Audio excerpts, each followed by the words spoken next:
I grew up in my career with the saying, it's not what you know, it's who you know. And I think over the last few years, that's really evolved for me. And I think it's not who you know anymore, but it's who knows you. We learned a lot. I think we were pretty naive in the first few months, and we just put our head down and did the work. The thing that's really helped me personally grow is you always have to think, why would someone want to share this? Because they found value. You know, I'm sure we've all had those instances where you follow someone on social media and you're like, should I ask them about their trip to Italy in 2023? I'm very blunt with my audience as well, and I think they like that, but I will shamelessly, I'll be like, guys, you've had 350 hours of free content. Buy my fucking book. Pay up. Authenticity is rewarded on social media because so many people expect deception.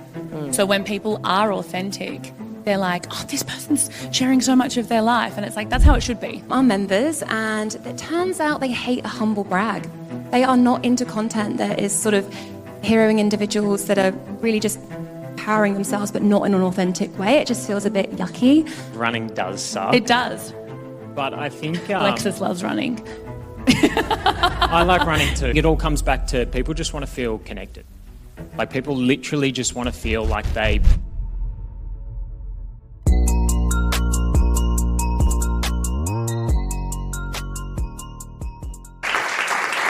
Welcome to Top of Mind. Hello. Hello. Thanks for having us. Of course. Thank you for being here.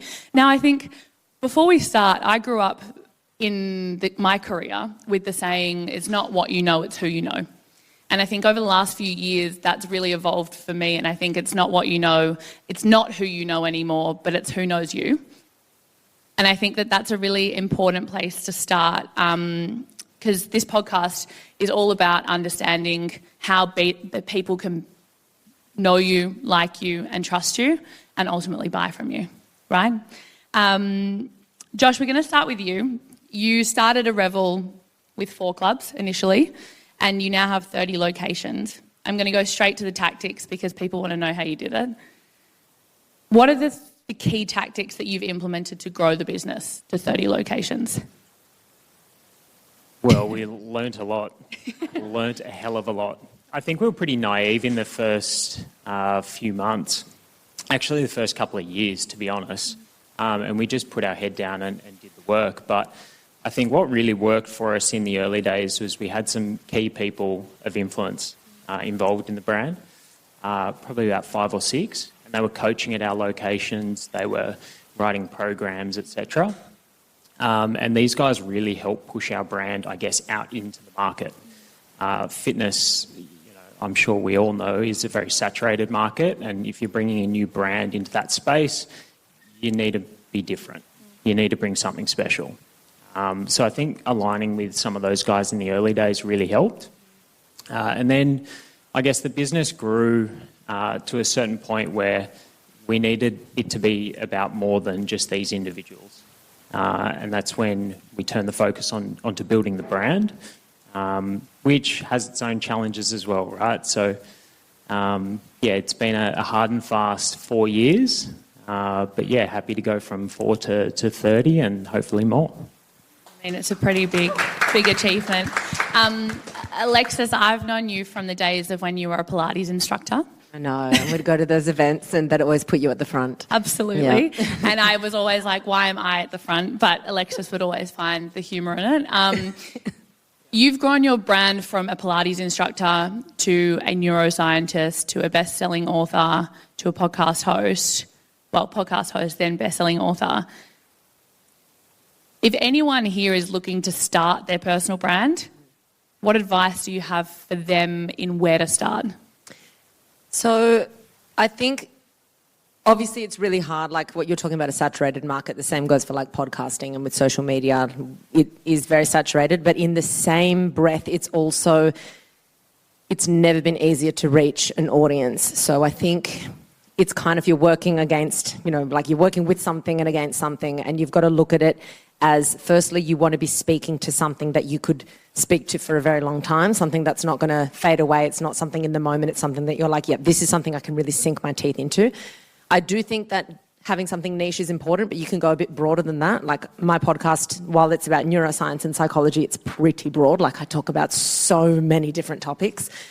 I think the thing that's really helped me personally grow is when I upload something, I always, especially if I'm looking at it from a growth perspective, you always have to think, why would someone want to share this? Like, it's not good enough to be like, this is me, oh my God, listen to my life, because people are going to be like, okay, that's great, but I'm not going to share this. I might be interested in looking, in general, unless you're the Kardashians, no one really cares. So if you've got something of value to give, you know, most of the things that people message me when they talk about my podcast is like, I've got my sisters on it, I've got my brother, my dad, my mum, oh my God, everyone. I've forced everyone to listen to it because they found value.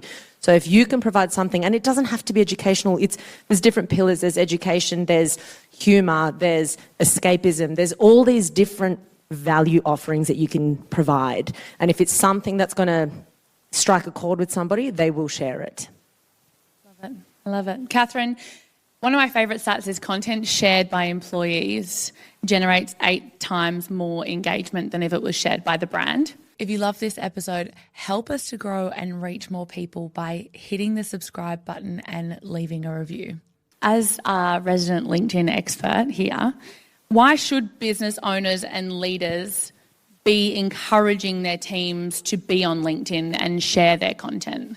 I think, well, firstly, it is a hugely growing platform. It really is the place to establish yourself as a professional and a personal. We've seen huge amounts of change since COVID. We sort of had that intertwined moment where we weren't sure if we were working, living, working, whatever it was. And I think since then we've had huge amounts of engagement. So it's a hub, it's thriving at the moment. It's definitely the place to get involved in conversations that matter.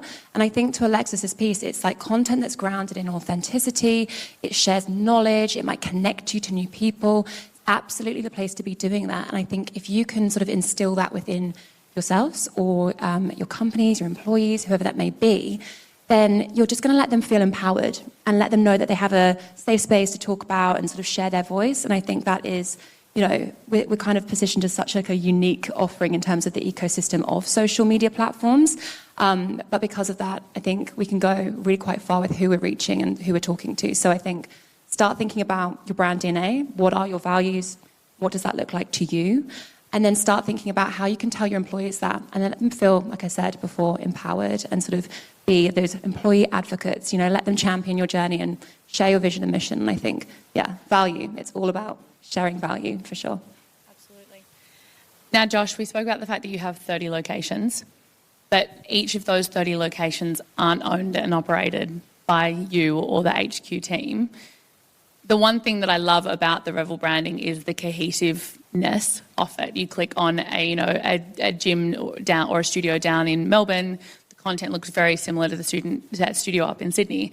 But how do you balance the content that you're providing as head office and allowing them to create a bit more of a brand and a personality within the individual respective studios as well? Yeah, I think for us, all our locations essentially look to us for the next trend.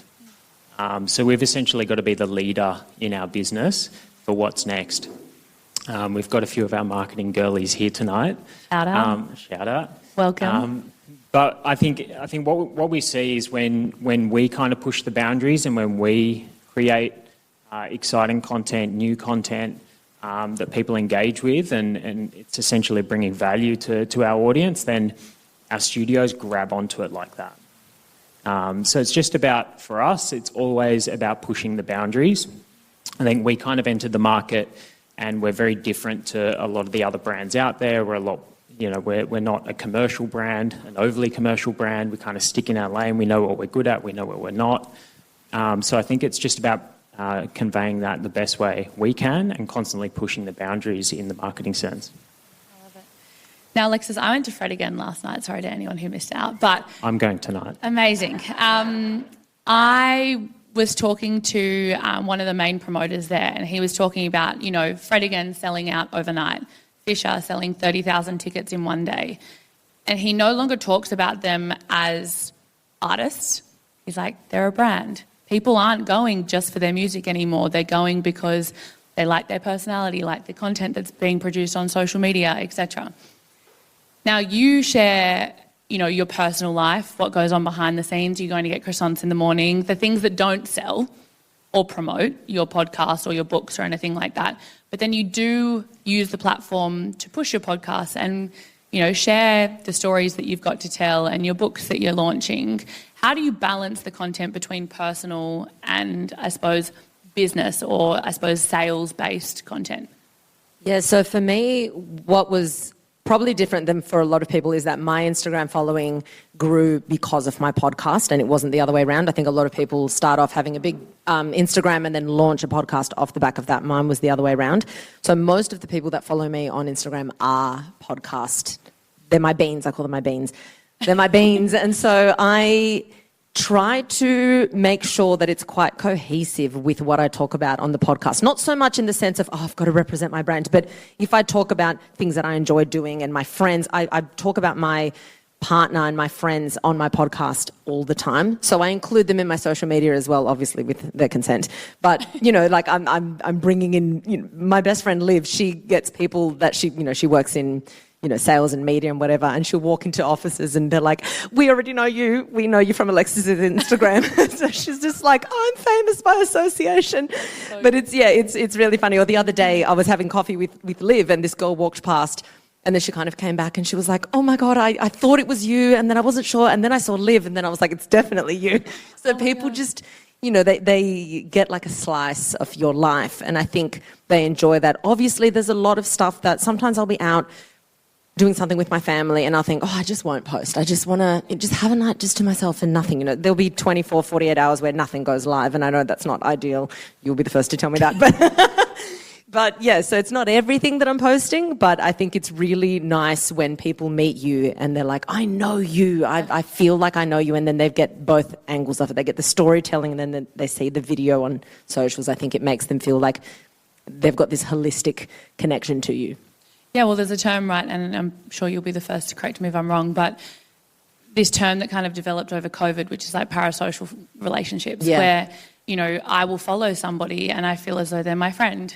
And it's because they've shared a period of their life or a slice of, what they do that's not their job or, potentially the thing that they're selling. They're, sharing where they're going or what they got up to on the weekend. And you feel like you get this glimpse and then you feel like you know them.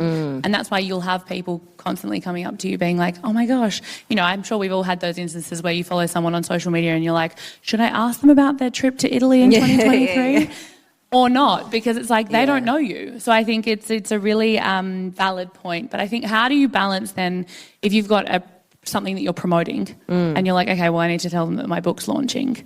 Are you just really authentic with like how you share that in terms of announcing it? Yeah, definitely. And I'm very blunt with my audience as well, and I think they like that, but I will shamelessly, I'll be like, guys, you've had 350 hours of free content, buy my fucking book, you pay up, and they do. Like, they're like, yeah, true, she's giving us so much for free. Like, I just will shamelessly talk about it in that way. I'll say, I have no problem selling something that I've poured my heart and soul into. I don't think there's any shame in having a purpose, but also making money from that purpose. You don't shame a doctor for making money, even though they're helping somebody. There's nothing wrong with that. So I think absolutely, if it's something that you genuinely believe in, same with products that, my podcast makes money because of advertising. So I have to do sponsored ads all the time. And there's a vetting process that goes through it. I'm not going to be doing ads with companies that I don't align with at all. But at the end of the day, my audience is very well aware that they are accessing all this free content thanks to the sponsors. So I think if you make it really, really clear to your audience, they're so fine with it. I think it only gets weird if you try and make it like, this is authentic, without saying this is a sponsorship or I'm working with a brand or this brand is helping me do this. When you word it that way, they're fully on board. You just got to be really transparent with it. And I think that's the biggest thing as well. I think authenticity is rewarded on social media because so many people expect deception. So when people are authentic, they're like, oh, this person's sharing so much of their life. And it's like, that's how it should be. Yeah. Like, let's not forget Instagram started where you couldn't upload photos that you'd taken from your camera roll. It was instant. And for anyone who wasn't here at the start of Instagram... Drama! I think there is, the ability to just upload photos instantly was what Instagram started for. So I think that's a really interesting point. Now, Catherine, something that I hear all the time is people who are on LinkedIn are saying it's the new Facebook. People are seeing people's sunrise walks, you know, their inspirational stories and all of those things. What do the team at LinkedIn think about becoming the new Facebook? Professional line or personal opinion? Both. No, so I think, you know, it is, as I mentioned before, it is such a growing platform, and so I can understand why people might liken some of the synergies in terms of the content that's shared. We did get some feedback from our members, and it turns out they hate a humble brag. They are not into content that is sort of heroing individuals that are really just powering themselves, but not in an authentic way. It just feels a bit yucky, not the actual term for it, but it doesn't feel great. And so because of that, we made a lot of changes to the algorithm. The platform now intuitively sort of promotes content that is going to be more relevant to the audience that you're actually trying to go out to. So if you're a marketer, it's going to make sure it's actually seen by marketers. It's not just going to, you know, promote you because you've been liked a lot. It's actually going to start thinking about, is this relevant to the right audience? And so I understand you. I hear you. We've made some changes. It doesn't mean that you can't be authentic. I think there's absolutely no problem tying it back into who you are or what your brand DNA is. And I think when I speak about brand DNA, it's like my favorite thing, by the way. So this is basically who you are at your sort of core, and think about it as like a Venn diagram. So it's who you are when you show up to your potential investors, who you are when you show up to your potential employees, future employees, and who you are when you show up to your customers. And at the center of that Venn diagram is your brand DNA, and you want that to feel authentic to you. So no, maybe don't show me what you had for breakfast, but if there is a cool podcast or an insight you can share, any content that's sort of enriched in knowledge or value is going to be, as I said, preferred by the platform in itself. And I think that's the kind of conversations that we really want to sort of champion on the platform. Not to say don't bring your whole self, absolutely do, but maybe just start thinking about the types of things that you want to share and what you want to be known for. I think one of the things we talk about all the time with our clients is around, you know, at the end of the day, when you call someone that you're working with or a client or, you know, perhaps a partner that you're working with, you don't get on the phone and say, hey, these are the products and services I'm selling straight away.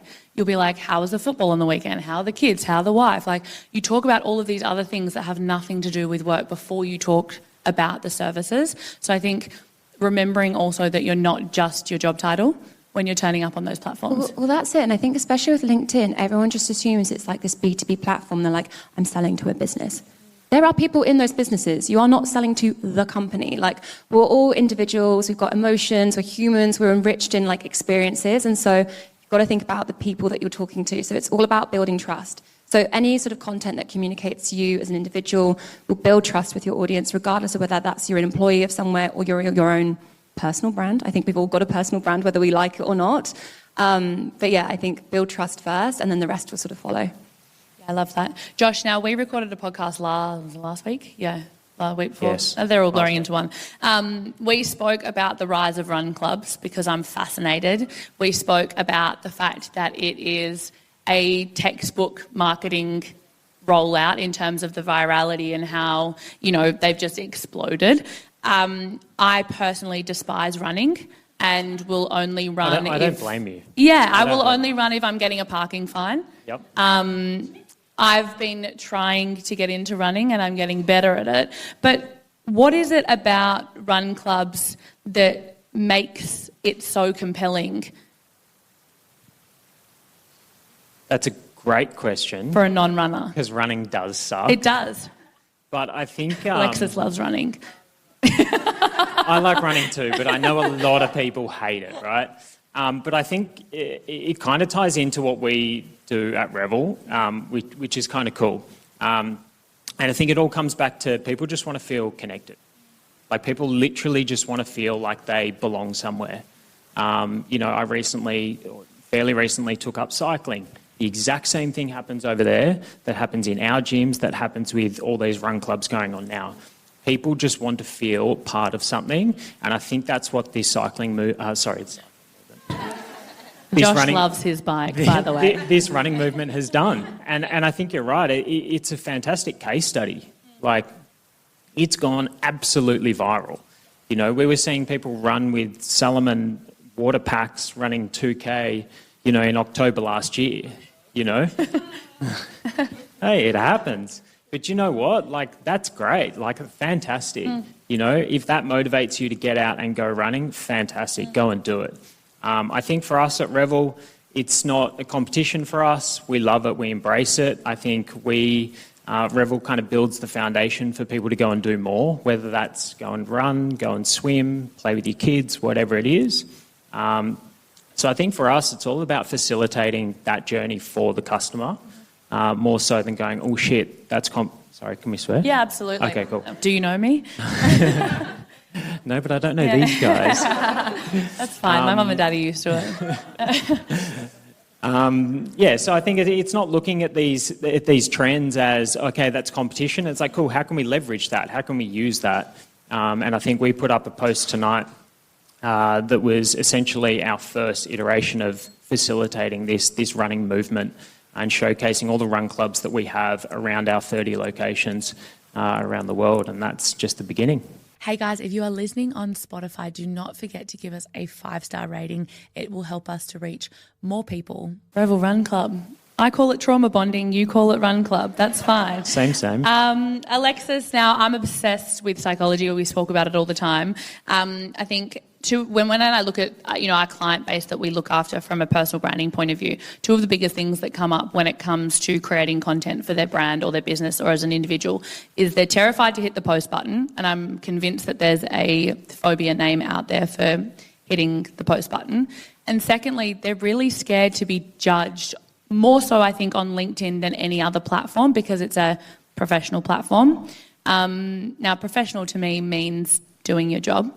It doesn't talk about your hair colour, what you wear to work, anything like that. That's another conversation for another day. But what is it from a neurological point of view or a psychology point of view that there's this fear around hitting posts or creating content in a professional environment? I would also like to know, sorry. I mean, it all stems, I think, look, I could talk about this. I've got like 10 episodes on this, so check it out. But it all kind of stems from, ultimately that comes from not wanting to be judged. That's normal. That's completely normal. And this idea of not wanting to be judged, I think, is actually probably worse than ever because we're on such a visible platform. And of course, you could talk about it as being fear. Even the people might be like, oh, I'm just lazy. I'm not scared of it. I'm lazy. But it's an avoidance at the end of the day. And we avoid anything that equals abandonment or rejection or anything like that. I think that's a very emotional response to something. The moment you're able to just acknowledge that you're feeling that way, there's actually something that goes on in the brain. It's really interesting. So any emotional response that you have happens in like your limbic system, which has your amygdala, which you've probably heard about. And that's like this intense visceral reaction to something. And then you've got the prefrontal cortex, which is your reasoning, your executive function, all of that. And that's the part of the brain that, helps you make, informed decisions. The moment it's called name it to tame it, it's really cool. The moment you name a fear that you're experiencing, instantly diminishes that fear just by naming it. So a lot of people will be denial, and they're brushing it under the rug, they get imposter syndrome, they panic, it's failure to launch. But instead, you should be like, wow, I'm really fucking scared of this rejection right now. Like, it's really happening. I'm really scared. Why am I scared? And then just by mentioning it, it doesn't make it worse. You actually think, oh, okay, I'm now like shed light on the darkness, and now it's stopped. It can't grow any further. And then you start to reason, and then you think, okay, am I going to die? No, I'm not. What's the worst that can happen? Oh, it's actually fine. Oh, I'll just go ahead and do it.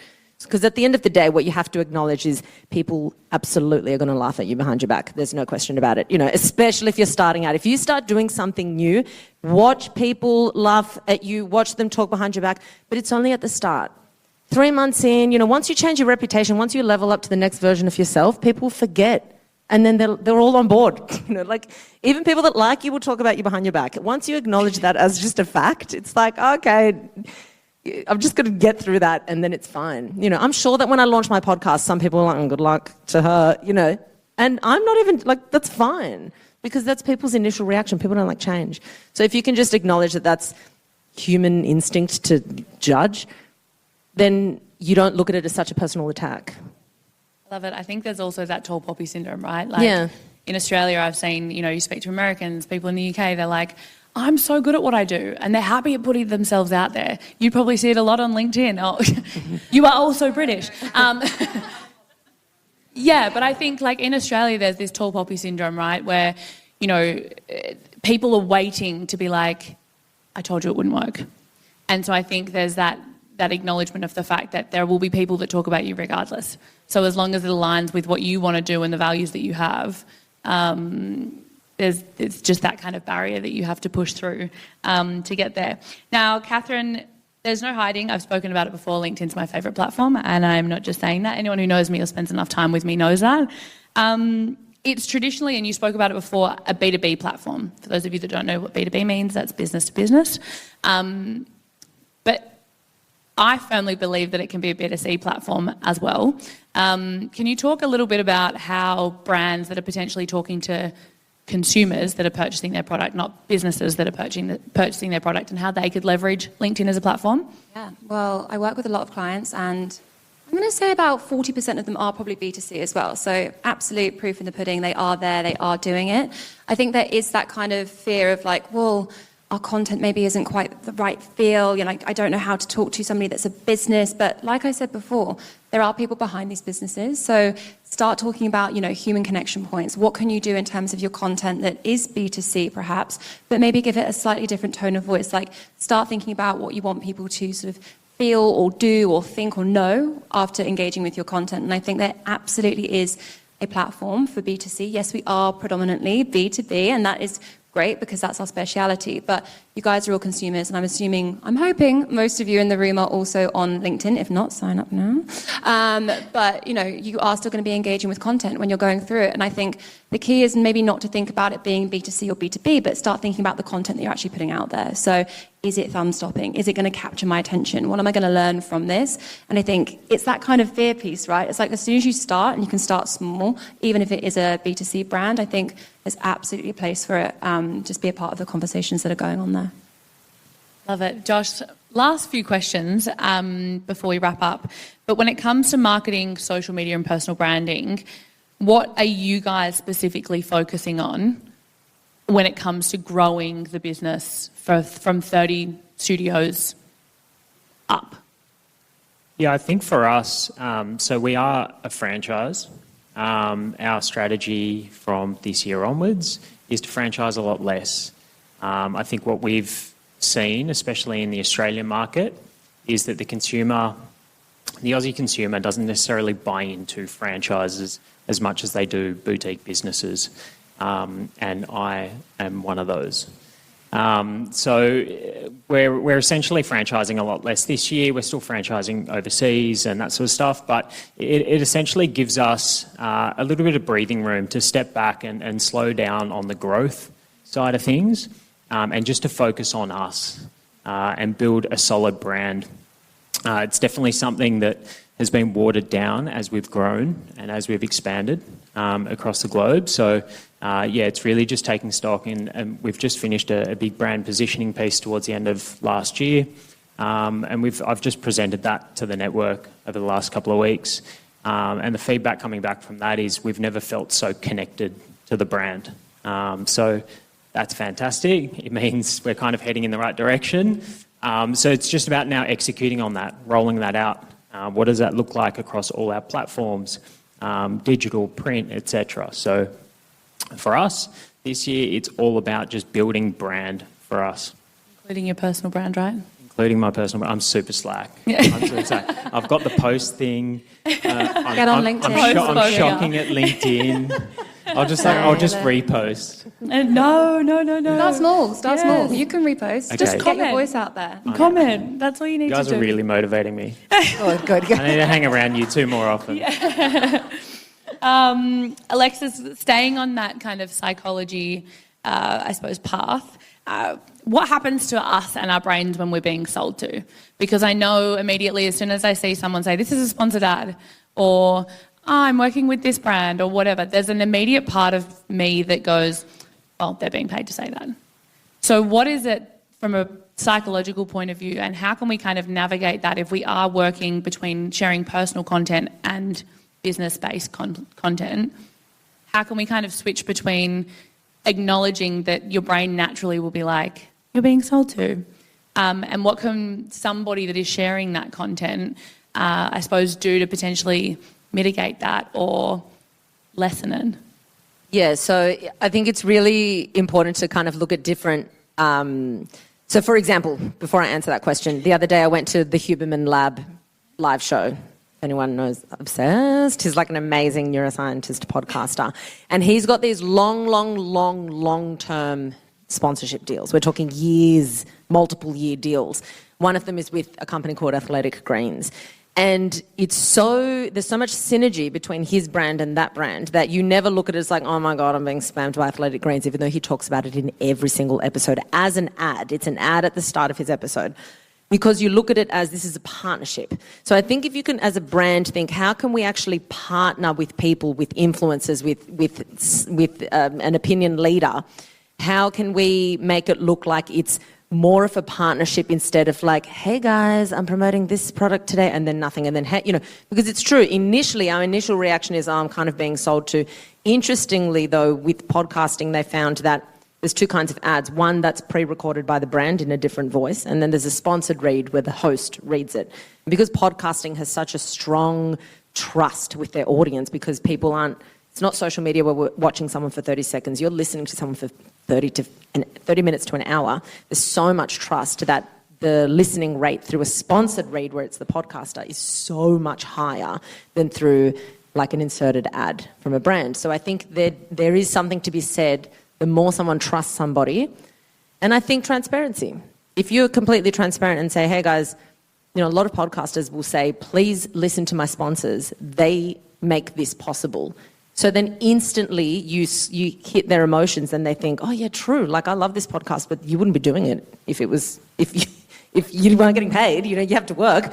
So I think there's a mix between absolute transparency, creating, if possible, if there's the budget, long-term partnerships with personalities. I think that makes all the difference. And before we go to Catherine, I have a question, more so a selfish question. If you were to go back and start your personal brand again, go back to Pilates instructor Alexis, we met at these events that we were being forced to do crazy dance moves on, exactly the jungle workout, and you were right at the front. You're like, how is this? I was like, how did we get here? If you were to go back and start your brand again, would there be something that you would do differently? Not in the starting of it, no. Because I think that it was definitely quite clunky the way I did start it. The fitness thing, I had like 10,000 followers, but no engagement whatsoever. And it wasn't, I don't really even know how I got those 10,000 followers, probably from like some ass pics here and there. Like, honestly, it was just like, there was no engagement. What I need to do? Is that what you're saying? You need to get your kid off. But the engagement was terrible. I'm talking like 60 likes a photo with 10,000. It was just really bad, these followers. And it was 90% male, 10% female. Now it's 95% female, 5% male. So there's been a huge skew the other way. The podcast was what grew it. But I think there's certain things since I've started that I would do differently in the last 4 years. Like what? Leaving contracts, reading contracts better, leaving contracts earlier, knowing how to stand up for myself, understanding my value moving forward, not just being like, oh my God, they're giving me a good deal, and then signing my life away. I made some big mistakes contractually with the podcast, which I'm out of now, thank God. But I think they're like huge learning curves, and if there's one lesson, read your contracts. But apart from that, I like how I started. I like that it was clunky. I like that it was just like $100 microphone plugged into my 7-year-old laptop, and that's how I started. I think it was a really, really good organic way of starting, and I wouldn't have learnt the way I learnt if it was different. I love that. Thank you for sharing. I mean, I know, but I'm like, I kind of just want everyone to share, right? Catherine, 2 questions for you. What are 2 things that brands or individuals, everyone here, if they're going back and they're like, okay, cool, fuck, I need to be on LinkedIn. What can they do either tonight when they get home or tomorrow to take that step in the right direction to be on LinkedIn and show up authentically on LinkedIn? I'd start thinking about your brand DNA. I really start thinking about, who do you want to appear as? And this is all things that you talk about as well, but it can be absolutely put onto the platform too. Who do you want to show up as? What do you want people to think, feel, do? Just have a note on your phone, and just sort of start plugging in some keywords or thoughts and feelings. From there, you'll start to create more of a content strategy, and you'll start to see, hey, these are my values, these are what I align with. And I think you can assess your values by understanding how you spend your time currently, that tends to be what your values are. And if that's not what you want them to be, reassess and learn, but then start thinking about, well, how can I create content around this? So is it as small as maybe you can share a post from somebody that you do admire and you know is on the platform? Is there an article that you could comment on? Is there somebody else that you know that you could just sort of give them a like? Just start your journey really small and build up to it. And then I think when you get some confidence, video. Video is where we are sort of seeing so much success at the moment. If you can capture audience attention and sort of gain that dwell time with them, your content is going to skyrocket. So if you're confident enough to do it, I have to say, I haven't done it yet. I'm like, that's the worst thing ever. I'm like, do it, but I haven't. So maybe tonight I should, maybe not after a few ones, but yeah, I think, you never know. But I think, yeah, start really small and sort of build up to it. I think it's a confidence piece, right? I think we're all really happy to share that we've had a drink or whatever we're having for breakfast on Instagram, but God forbid we have a drink brain. for breakfast. My drink for breakfast, and that's where I'm at. Good. No, but don't be afraid to show that you have a brain. You're all professionals in your own right, and like Hayley said, like professional is essentially you've got skills to do your job, so don't be afraid to talk about that. So share something easy. You might have listened to something. Share something about tonight. There you go. Let's do that. That's super easy. So share something tonight, tag the relevant people, and just, start small. But when you're ready, test the waters, diversify what you go out with, start thinking, I've done more than 2. I'm well aware, I'm sorry, but I'm excited fine. now. Keep going. Test the waters, diversify the assets. So test out a single image, does that work?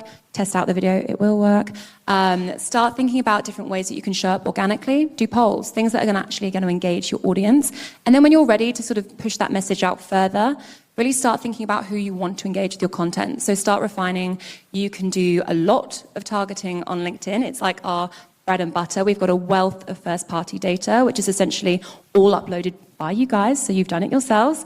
And we can target based on, is it a B2B campaign? Is it a B2C campaign? It doesn't matter. We've got so much profile data, so your message is 100%. Well, that's a big stat. It's very likely to reach the intended audience and the right people. And from there, you can grow, you can sort of engage more, and you can get a feel for what people actually like. Like Alexis said, not everyone's going to like everything you do instantly, and that's so fine. Test and learn. And it comes back to consistency, right? I mean, I sound like a broken record, and anyone that has come to a workshop of mine or works with me day in, day out, it's like one salad is not going to give you a six-pack, right? In the same way that one post is not going to break the internet, in the same way that attending one gym class is not going to make you the fittest person on earth, right? So I think turning up... Unless it's a REVL. Unless it's a REVL. You heard it here first. Don't make any brand promises you can't keep, Josh. True. Catherine, the last question I have for you is, where do people go wrong on LinkedIn? Like, what is one thing that you're like, oh, God, you shouldn't be doing that?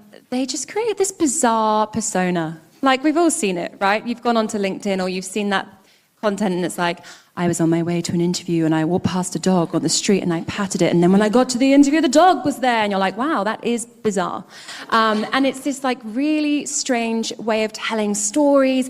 It doesn't align with them. Like, you can see them in the street and you'd be like, that doesn't feel right. And it's that piece on authenticity again. So it's like they don't quite know who they need to be in this professional space. I think we're all just trying to get comfortable, being a little uncomfortable with being professionals. And I think, the one thing it's doing is just showing up in a way that's not authentic to you. The second worst thing, not showing up at all. So start posting.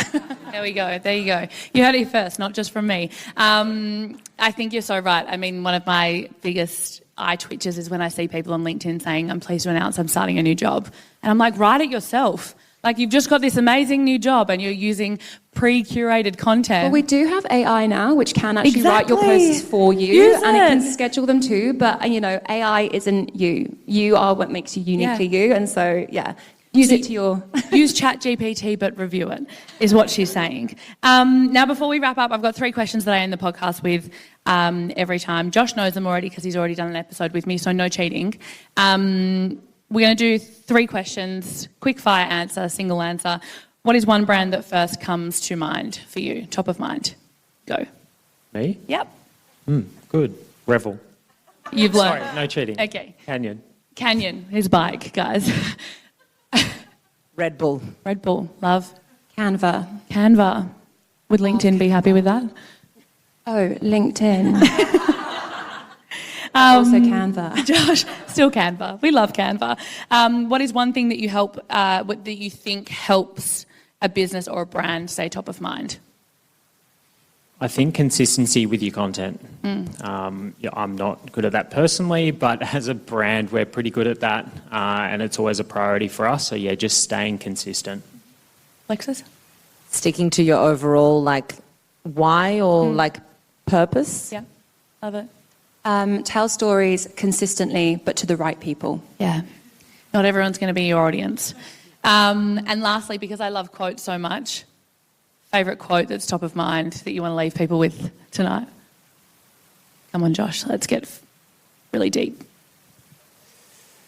The one that I shared on the podcast that come on. No, you can use it, that's fine. The one that I really love is growth is not a cause, it's an outcome. And I think that really ties in with, I guess, our brand and business strategy this year. Yeah. Love it. Alexis, I know you have heaps. So many, but probably my favourite one is be who you are and say what you feel, because those who matter don't mind and those who mind don't matter. Dr. Seuss. Yeah, we love Dr. Seuss. So cute. Catherine? Face it till you ace it. Oh, love it. That's it. a great one. Guys, thank you so much for sitting with me. Thank you all for being so patient and listening. The podcast, as I said, is being launched, and this will be one of the first episodes that goes up. Thank you so much for coming tonight. One last thing from me, if you enjoyed this episode, I would love if you could leave us a review or hit the subscribe button wherever you are listening or watching this podcast.